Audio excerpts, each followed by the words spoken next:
اور زر اور زور سے بنائی ہوئی یہ حکومت اور زور اور زر سے بنائی ہوئی یہ اسمبلی جس میں گھس بیٹھیے. میں جس حلقے سے جیتا ہوں قومی اسمبلی کا الیکشن، اس کے قریب ہی محترم نواز شریف صاحب ہارے ہوئے ہیں ڈاکٹر یاسمین سے. وہ پاپا روم بن کے بیٹھے ہوئے ہیں. ان کے بھائی صاحب شہباز شریف ہارا ہوا ہے، وہ آج وزیر اعظم ہے. خواجہ آصف ہارا ہوا ہے، جو وہاں شرم اور حیا کی باتیں کر رہا تھا، ووٹ کو عزت دینے کی باتیں کر رہا تھا. ریحانہ ڈار سے ہارا ہوا ہے وہ، اور بری طرح ہارا ہوا ہے. وہ آج بھاشن دے رہا تھا. 100 ہمارے جو ہے فارم 47 کے ذریعے یہ گھس بیٹھے ہوئے ہیں اسمبلی میں. یعنی 17 سیٹوں والا 17. مسلم لیگ نون نے صرف 17 سیٹیں جیتی ہیں پاکستان میں. وہ وزیر اعظم ہے اور حکومت ہے ان کی.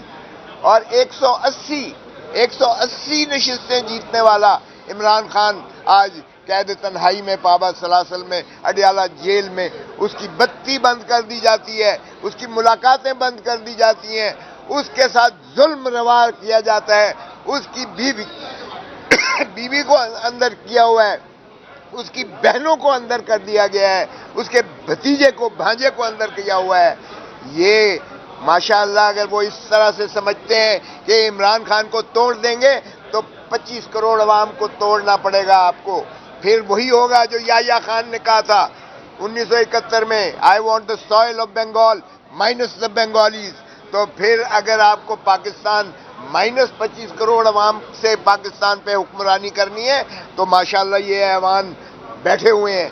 میں جو ڈرامہ دیکھتا رہا ہوں قومی اسمبلی میں، آپ حیران ہوں گے کہ جس طرح سے تشدد کیا گیا ہے، جس طرح سے ہمارے ممبر قومی اسمبلیز کو اٹھایا گیا ہے. خان صاحب نے اس کی داستان سنا دی ہے اور آپ نے ٹی وی پہ بھی ساری سن لی ہے.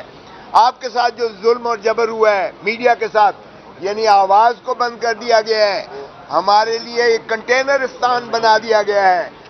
آپ اگر دیکھیں تو مجھے ایئرپورٹ تک جاتے ہوئے اتنا ٹائم نہیں لگا، زیادہ ٹائم لگا. لندن جاتے ہوئے اتنا ٹائم مجھے نہیں لگا تھا. تو یہ آپ اندازہ کریں کہ اس بے حیائی اور ڈٹھائی کے ساتھ اگر آپ 26ویں ترمیم کرتے ہیں، اور 26ویں ترمیم نوٹیفائی بھی ہو چکی ہے آفیشلی، صدر صاحب نے اسائنٹ بھی دے دی ہے اس کی اور وہ نوٹیفائی کر دیا گیا ہے. تو یہ ایک اور کاوش ہے جو عدلیہ کو غلام بنانے کی ہے.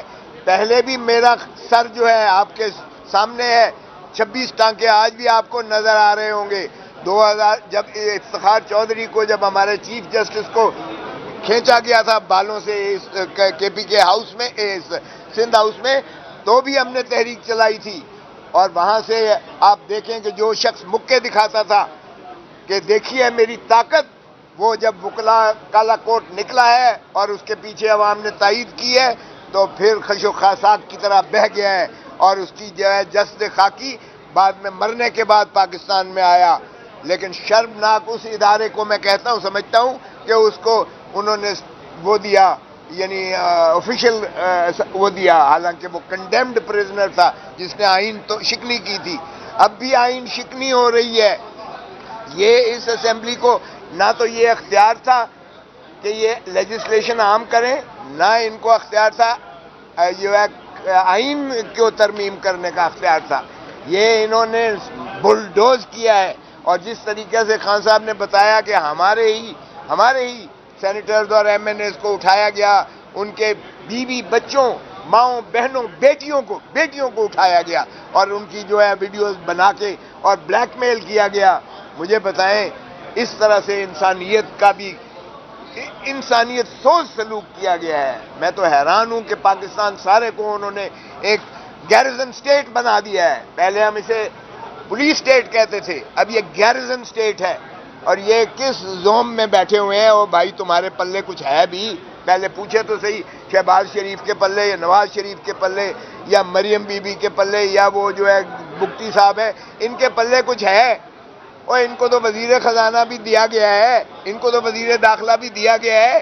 اور ماشاءاللہ اتنے بڑے محسن نقوی صاحب عقل کل ہیں کہ ان کو جو جہاں دیا گیا ہے انہوں نے وہاں تباہی پھیری ہے. اب کرکٹ بھی ان کو دے دی گئی ہے. تو ایسے میں آپ اندازہ کریں کہ وکلاء نے جو عزم کیا ہے. ہم نے پہلے بھی جو ہے تحریک چلائی تھی اور بڑی مشکل سے بڑے خون دے کر اور پابند سلاسل ہو کر ہم نے عدلیہ کو آزادی دلائی تھی. ایک آزاد عدلیہ ہی آئین کا تحفظ کر سکتی ہے، بنیادی حقوق کا تحفظ کرتی ہے. کفر کی جو ریاستیں تو چل سکتی ہیں، بے انصافی کی اور ظلم کی ریاست نہیں چلا کرتی ہے. خدا کا خوف کرو. 1971 کے سانحے سے کچھ تو سبق سیکھو، کچھ تو سبق سیکھو. اس وقت بھی آپ نے دھتکارا تھا عوام کے مینڈیٹ کو، آج بھی آپ دھتکار رہے ہیں عوام کے مینڈیٹ کو. آج آپ سمجھتے ہیں کہ اس طرح سے مسلط کر کے اور اس طرح سے جو ہے زر اور زور کی بنیاد پر آپ اسمبلی بنا کر اور حکومت کو انسٹال کر کے تو یہ حکومت چلا لیں گے، ریاست چلا لیں گے. اور وہ جو سب سے زیادہ پاپولر لیڈر ہے، جو ہارٹ تھراب ہے پاکستان کا، عمران خان، اس کو آپ نے جیل میں رکھا ہوا ہے اور تمام تر کاوش کی جا رہی ہے کہ اس کو بریک کیا جائے کسی طریقے سے. مگر وہ شیر کا بچہ وہ کہتا ہے کہ مجھے یہ انہوں نے قید تنہائی جو دی ہے، اس سے میں ہزار گنا زیادہ اسپریچولی، فزیکلی اور مینٹلی زیادہ اسٹرانگ ہوا ہوں. یعنی روحانی طور پر، جسمانی طور پر اور میں ذہنی طور پر اس میں ہزار گنا زیادہ پہلے سے مضبوط ہوں. نہ میں ڈیل کروں گا، نہ میں ان چوروں لٹیروں کی طرح بھاگ کر ملک چھوڑ کر سرور محل میں جاؤں گا. میرا جینا مرنا اسی دھرتی میں ہے اور میں عوام کو صحیح آزادی دلا کے رہوں گا، چاہے مجھے سارے پاکستان کی جیلیں ہی کیوں نہ پھیلا لیں. یہ ہے وہ، میں سمجھتا ہوں، عزم. یہ ہے وہ جذبہ جس کی قدر کرنی چاہیے. آج اگر عمران خان جیل میں یہ مشقتیں اور صعوبتیں برداشت کر رہا ہے تو وہ آپ کے لیے کر رہا ہے، وہ پاکستان کے عوام کے لیے کر رہا ہے، ہمارے بچوں کے لیے، بچوں کے لیے، نسلوں کے لیے کر رہا ہے. آؤ اس کا ساتھ دو، اس کا ساتھ دو. اگر صحیح معنی میں ملک کو آزاد کروانا ہے تو میں سمجھتا ہوں کہ ہم اس کو مسترد کرتے ہیں. یہ جو زر اور زور سے یہ جو فراڈ کیا گیا ہے، یہ جو پاس کیا گیا ہے، ہم اس کو فراڈ کرتے ہیں. بہت مہربانی. ایک بات کلیئر کرنا چاہتا ہوں کہ یہ جو موومنٹ ہے اور یہ جو ہم نے پریس کانفرنس کی ہے، یہ وکلا کے بہاف پہ کی ہے. اس میں کسی سیاسی جماعت کا کوئی تعلق نہیں ہے. اگزامپل ضمناً دی گئی ہیں. ہم سب پارٹی سے بو ہو کر آئین کے لیے اور عدلیہ کے لیے انشاءاللہ تعالی لڑیں گے. صرف ایک فکرہ بولوں گا، جو اس قاضی فائزہ صاحب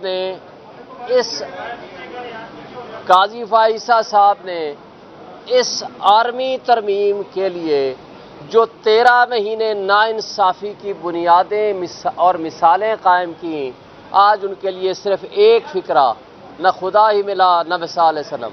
بالآخر آپ کو جانا ہے، آپ نے چلے جانا ہے، آپ چلے گئے ہیں. انشاءاللہ تعالی سپریم کورٹ بحال ہوگی اپنی اصلی حالت میں، یہ آرمی ترمیم ختم ہوگی اور انشاءاللہ تعالی ہم یہاں انصاف کا بول و بالا دیکھیں گے. شکریہ.